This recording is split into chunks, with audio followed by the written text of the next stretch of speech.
예.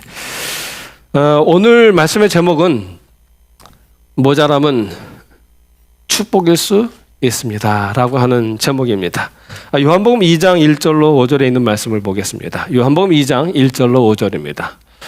사흘 되던 날에 갈릴리 가나에 혼인이 있어 예수의 어머니도 거기 계시고 예수와 그 제자들도 혼인의 청함을 받았더니 포도주가 모자란지라.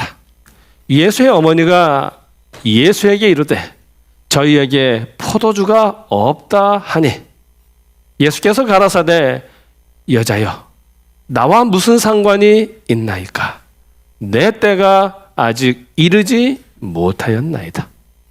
그 어머니가 하인들에게 이르되 너희에게 무슨 말씀을 하시든 그대로 하라 하니라. 아멘.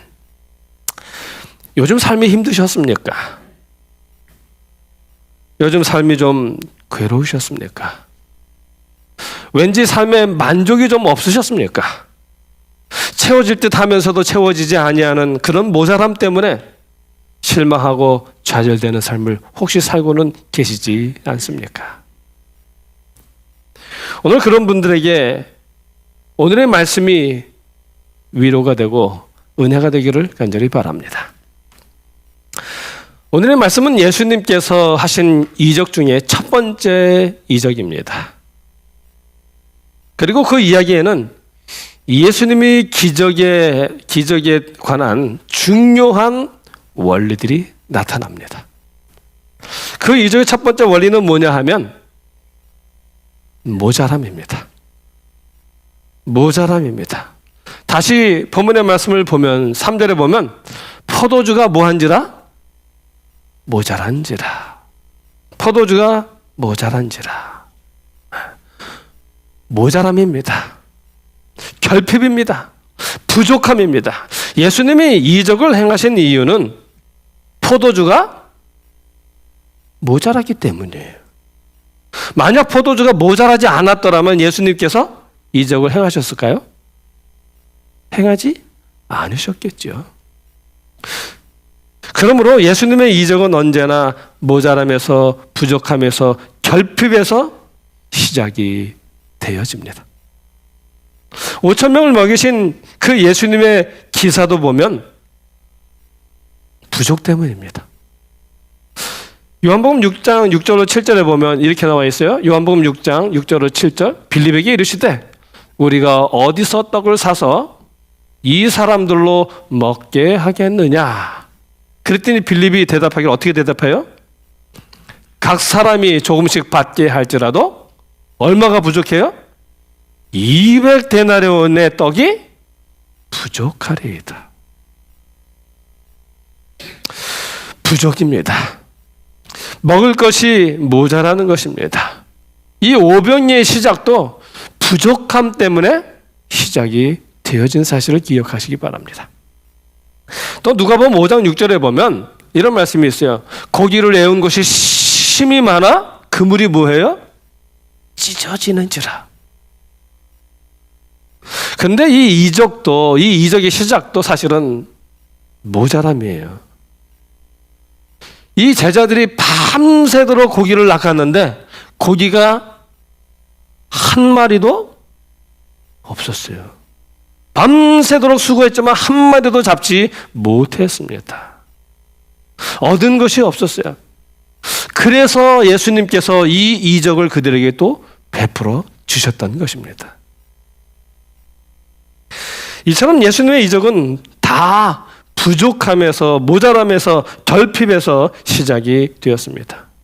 풍부하고 또 완벽하고 준비된 것이 아니라 늘 언제나 부족하고 결핍되어지고 부족한 곳에서 하나님의 영광이 나타났던 것입니다. 그래서 이 모자라다는 것, 부족하다는 것, 결핍하다는 것은 어쩌면 도리어 하나님의 축복이 내게 임하시기 시작하는 순간이라고 생각을 할 수가 있습니다. 방송통신대학교 공식 블로그에 추천도서 사이트에 소개된 책이 하나 있는데 이거 아시는 분들 많이 계시죠? 네. 지선아 사랑해. 이 저자 이지선 씨가 2000년 7월에 중간고사 시험 기간에 학교에서 공부를 다 마치고 오빠가 운전하는 차를 타고 집으로 돌아가는 길에 음주 운전자가 7중 사고를 냈는데 그 중에 한 차가 2차가 돼버렸어요. 그래서 그 7중 사고로 인해서 전신 55%의 전신 55%의 3도 이상의 화상을 입게 되었습니다. 얼마나 심하게 화상을 입었는지 당시 의료진은 이 이지선 씨가 살 가망이 없다며 치료를 포기했다고 합니다. 그러나 7개월간의 입원과 30번이 넘는 수술과 재활치료를 이겨내고 마침내 코와 이마와 볼에 새살이 돋아나는 기적을 경험하게 되었다고 합니다. 이 이지선 씨는 사고 이후의 삶을 이렇게 표현했어요. 뭐라고 표현하냐면 덤으로 얻은 인생이라고. 덤으로 얻은 두 번째 인생이라고 그는 고백을 했습니다. 그래서 순간순간 매 순간 최선을 다할 수밖에 없다고 이야기를 했어요. 작은 일에도 없고 사소한 변화에도 감사하게 되었다라고 이렇게 고백을 했습니다. 손가락을 절단하러 수술실로 향하던 순간에 그 어느 때보다 더 큰 원망과 불평을 해야 될 그 순간에 이상하게도 이 이지선 씨는 자기도 모르게 한 한마디가 있는데 그 한마디가 바로 감사였다고 합니다. 많은 부위를 잘라내야 되는데 그런데 생각한 것보다 이야기한 것보다 더 조금 자르게 되어서 그 수술받아 들어가는 순간에 엄마한테 그렇게 말했대요. 엄마, 더 많이 자르지 않아서 감사하지? 그리고 그렇게 해서 시작된 것은 그의 삶에 시작된 것은 뭐냐면 하루에 감사한 것을 한 가지씩 찾아보자라는 거였습니다. 매일의 삶에서 내게 감사한 것을 찾는 그런 감사의 생애를 살아보자. 여러분, 모든 걸 다 잃어버린 이 이지선 씨가 감사할 일이 있었을까요? 그런데 이 이지선 씨가 하는 말이 생각한 것보다 감사한 일이 훨씬 많았다는 것입니다.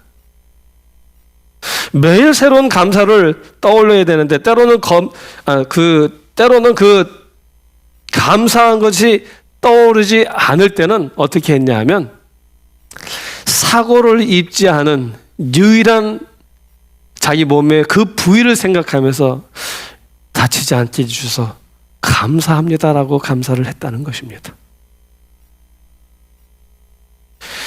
그렇게 감사의 생애를 살다 보니까 깨닫게 된 것은 뭐냐면 일상의 모든 순간에 우리가 알지 못하는 이 공기를 우리가 이렇게 마시는 것처럼 공기처럼 그 일상의 모든 순간에 감사가 숨겨져 있다는 사실을 깨닫게 되었다라고 이렇게 말을 합니다.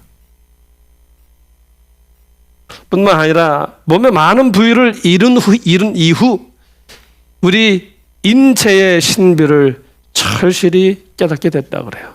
하루는 비가 오는데 비를 맞고 가는데 그 흐르는 비를 막아줄 눈썹이 없어서 빗물이 눈으로 흘러 떨어졌대요. 그 순간 이 이지선 씨는 하나님께 감탄을 했대요. 하나님께서 어떻게 우리의 몸을 신묘막측하게 만드셨을까? 하나님이 만드신 이 눈썹 하나하나에도 다 이유가 있구나. 그렇게 10년간의 고난 끝에 그가 깨달은 소중한 진실이 하나 있다 그래요. 그 진실은 뭐냐면 삶은 선물이라는 사실을 깨달았다는 것입니다. 이 이지선 씨가 쓴 이 지선아 사랑해를 읽은 많은 독자들이 흐르는 눈물 때문에 이 책을 다 읽을 수 없었다고 고백을 하고요. 또 이 이지선 씨를 통해서 현재의 삶에 감사할 줄 알게 되고 희망을 얻게 되었다는 사람들이 참 많이 있습니다. 여러분, 모자람이, 부족함이, 결핍이 우리를 망하게 하지는 않습니다. 중요한 것은 그 부족을 어떻게 우리가 다루느냐 하는 것이 중요한 것입니다. 이 이지선 씨에게는 모자라게 된 것이, 부족하게 된 것이, 장애인이 된 것이 도리어 그에게 기회가 되었다는 것입니다. 여러분, 한 사람 한 사람 다 살펴보면 결핍이 없는 인생은 아무도 없습니다. 다 모자람이 있습니다. 결핍이 있습니다. 부족함이 있습니다. 그러므로 문제는 그 부족함을, 그 결핍을 우리가 어떻게 다루냐 하는 것이 더 중요한 것입니다. 여러분, 우리가 잘 아는 삭개오예요. 삭개오는 키가 작다는 핸디캡이 있었습니다. 키가 아주 작았다 그래요. 그러나 그가 키가 작은 그 핸디캡이 오히려 그에게 예수님을 만나는 축복이 되었어요. 키가 작아서 아무리 해도 안 보이는 거예요. 점프해도 안 보이는 거예요. 그래서 어떻게 했어요? 뽕나무 위로 막 기어 올라갔지요. 그 뽕나무 위로 올라간 삭개오의 간절한 마음을 아시는 우리 예수님께서 삭개오를 찾아가 주셨고 삭개오를 만나 주셨습니다. 이처럼 우리의 모자람은, 우리의 결핍은 나를 바꾸시는 주님의 이적이 시작되는 포인트입니다. 그러므로 우리의 인생의 문제로 인해서 좌절할 필요가 없습니다. 오히려 하나님께 이지선 씨처럼 감사하면 좋겠습니다. 나를 바꾸시는 하나님의 이적이 시작되려는구나라고 생각하시기 바랍니다. 새로운 삶이 열릴 것이라고는 감사의 기도를 오히려 우리가 할 수 있게 되기를 간절히 바랍니다. 두 번째 그 이적의 비결은 뭐냐면 예수님께 가져가는 것입니다. 예수님께 가져가는 거예요. 그 3절에 보면 뭐라고 얘기하냐면 포도주가 모자란지라. 예수의 어머니가 예수에게 이르되 저희에게 포도주가 없다 하니라고 합니다. 여러분, 모자람이 축복이 되는 비결이 있어요. 그건 뭐냐면 우리의 모자란다고 하는 그 모자람의 문제를 누구한테 가져가면 돼요? 예수님에게 가져가면 되는 것입니다. 예수님에게 가져가면 풍족하게 되는 것입니다. 이 포도주가 모자란 문제가 생겼지만 예수님의 어머니가 그 문제를 누구에게 가져갔어요? 예수님에게 가져갔습니다. 그러므로 우리의 인생에 있어서 문제가 있느냐 없느냐가 문제가 아니라 그 문제를 누구에게 가져가느냐가 문제예요. 오늘 나의 문제를 누구에게 의뢰하느냐, 부탁하느냐가 그것이 중요한 것입니다. 누가복음 4장 27절에 보면 이런 말씀이 있어요. 또 선지자 엘리사 때에 이스라엘에 많은 문둥이가 있었을 때 그 중에 한 사람도 깨끗함을 얻지 못하고 오직 수리아 사람 누구뿐이에요? 나만 뿐이니라. 이스라엘의 문둥병자가 그렇게 많았대요. 엘리사가 어디 사람이에요? 이스라엘 사람이잖아요. 그런데 그 이스라엘 사람인데 그 이스라엘에 그렇게 많은 문둥병자가 있었는데 한 사람도 나음을 입지 못했대요. 근데 딱 한 사람이 있대요. 누구예요? 저 아람 사람 나아만은 나음을 입었대요. 왜 그랬습니까, 여러분? 왜 그 많은 이스라엘의 문둥병자들이 나음을 입지 못했습니까? 그 이유는 그 문제를 예수님께 가져가지 않았기 때문입니다.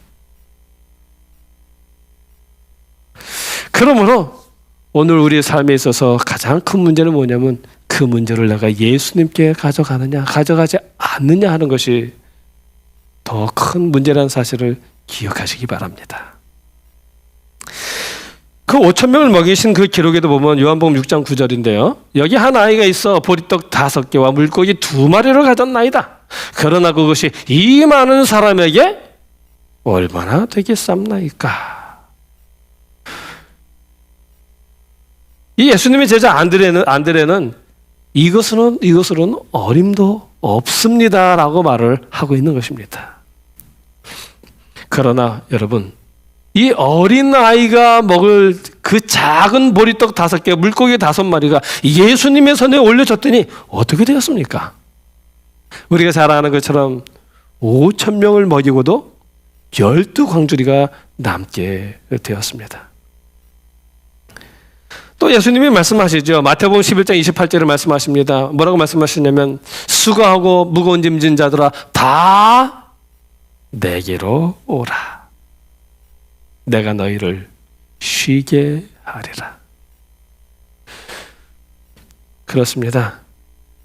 우리의 부족과 우리의 연약함과 우리의 죄까지도 예수님은 다 받아주십니다. 그리고 그분은 우리의 부족함에 또 모자람을 해결해 주실 뿐만 아니라 우리의 모든 죄까지도 그분은 해결해 주십니다.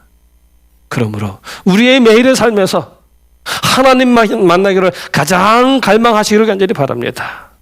작은 문제가 생길지라도 그 문제 때문에 내가 고민하지 마시고요. 그 즉시 예수님께 달려가는 아름다운 믿음의 생애를 살게 되시기를 간절히 바랍니다. 그래서 나의 모든 부족을, 모자람을 해결하시는 그 하나님을 만나는, 그리고 내 삶이 다시 변화되는 아름다운 축복을 경험하게 되시기를 간절히 바랍니다. 그 다음에 그 이적의 비결 세 번째는 뭐냐 하면 순종입니다. 그 요한복음 2장 5절에 보면 이렇게 이야기를 해요. 그 어머니가 하인들에게 이르시되 너희에게 무슨 말씀을 하시든지 어떻게 하라고요? 그대로 하라. 그대로 하라. 성경에 예수님의 기적이 일어날 때마다 거기에 나오는 말씀이, 자주 나오는 말씀이 있어요.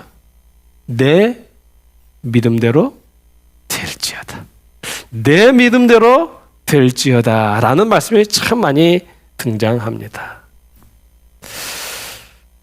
우리 주님 말씀하시잖아요. 할 수 있거든이 무슨 말이냐. 믿는 자에게는 뭐가 없어요? 능치 못할 일이 없느니라.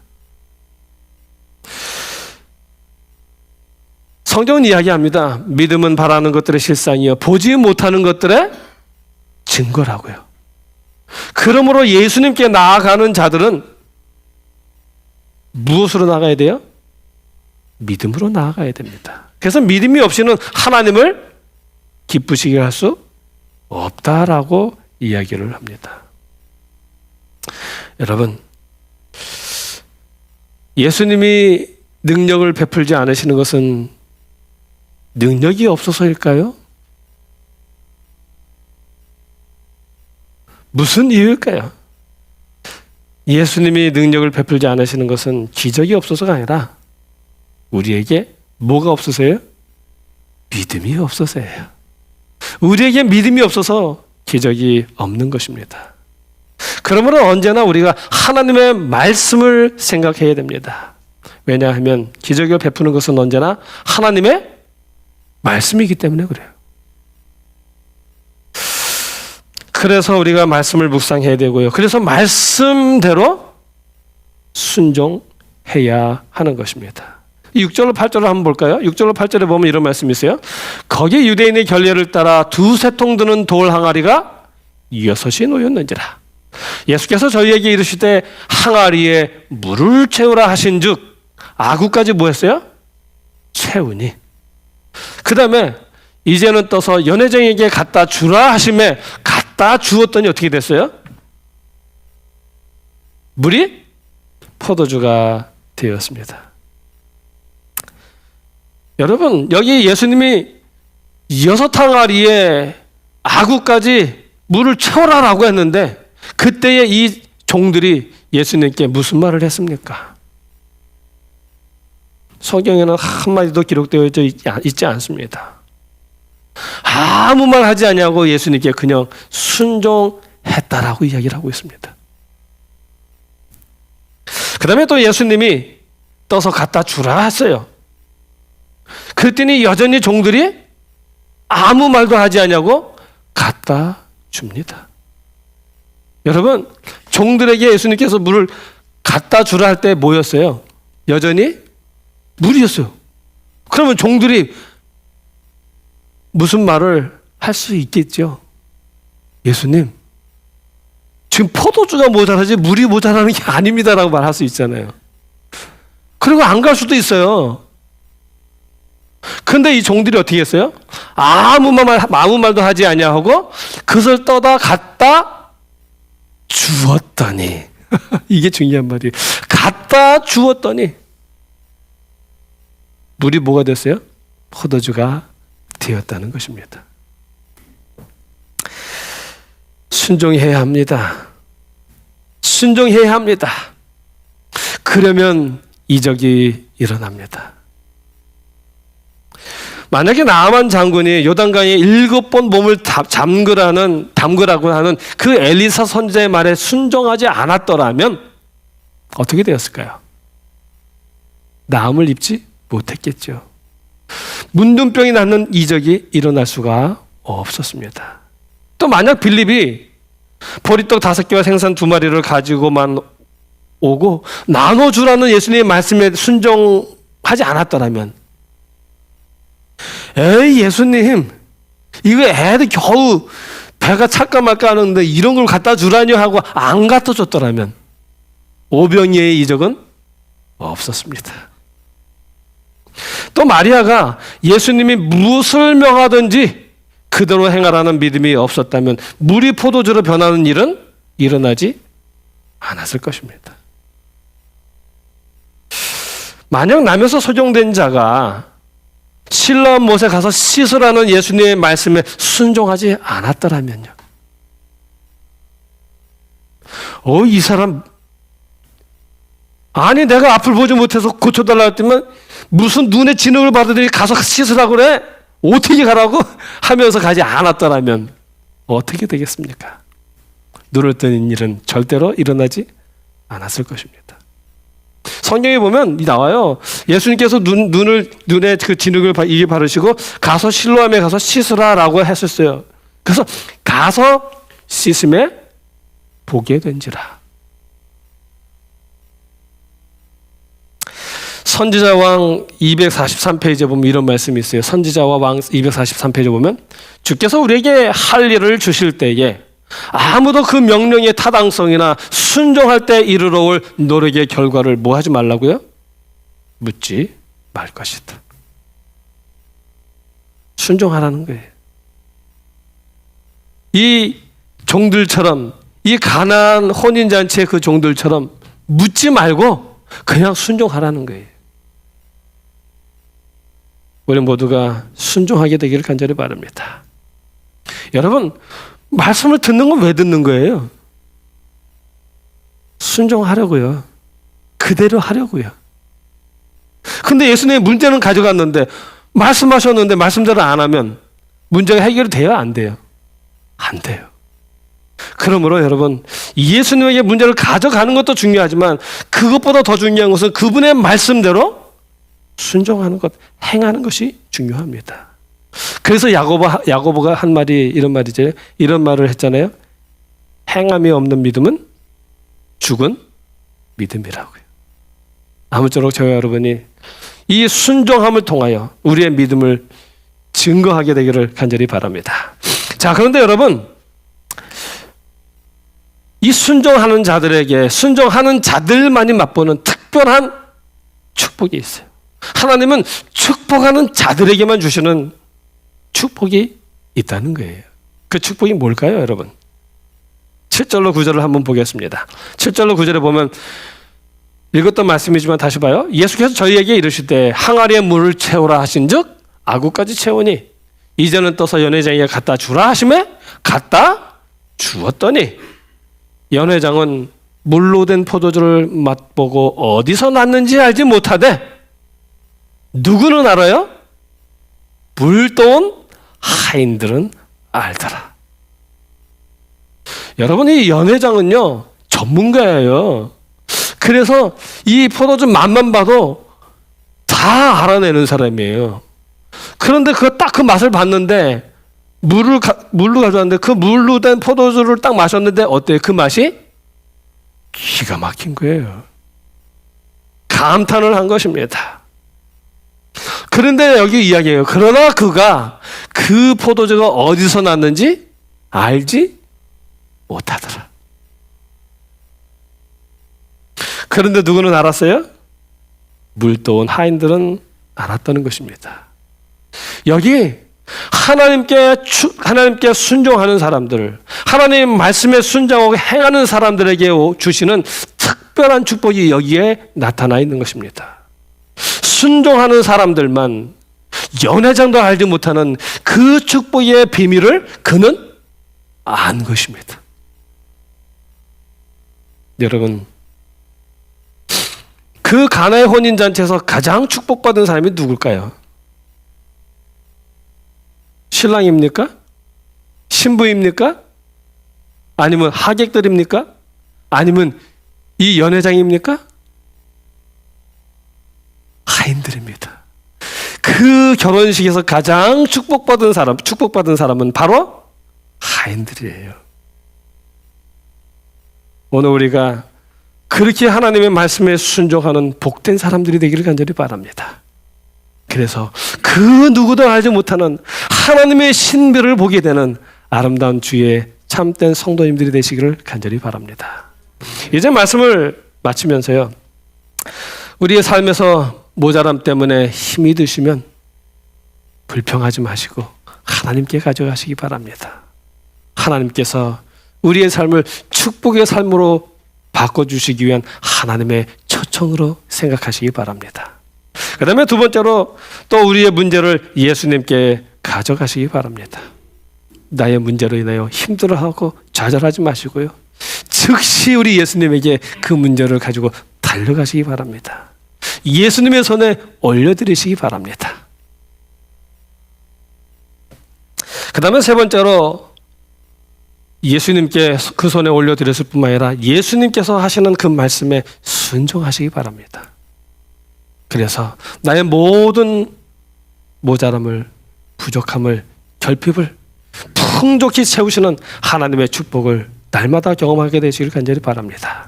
그리고 마지막으로 하나님께 늘 순종하는 그 현장에 함께 있게 되기를 간절히 바랍니다. 늘 언제나 하나님께 순종함을 통하여 하나님께서만이 우리에게 그 순종하는 자들에게 주실 수 있는 그 아름다운 축복을 저와 여러분이 날마다 경험하게 되기를 간절히 바랍니다. 우리 로즈미드 교회는 그렇게 순종함으로 말미암아 하나님의 신비를 깨닫는 아름다운 복된 교회가 되기를 간절히 바라면서 오늘의 말씀을 줄이겠습니다.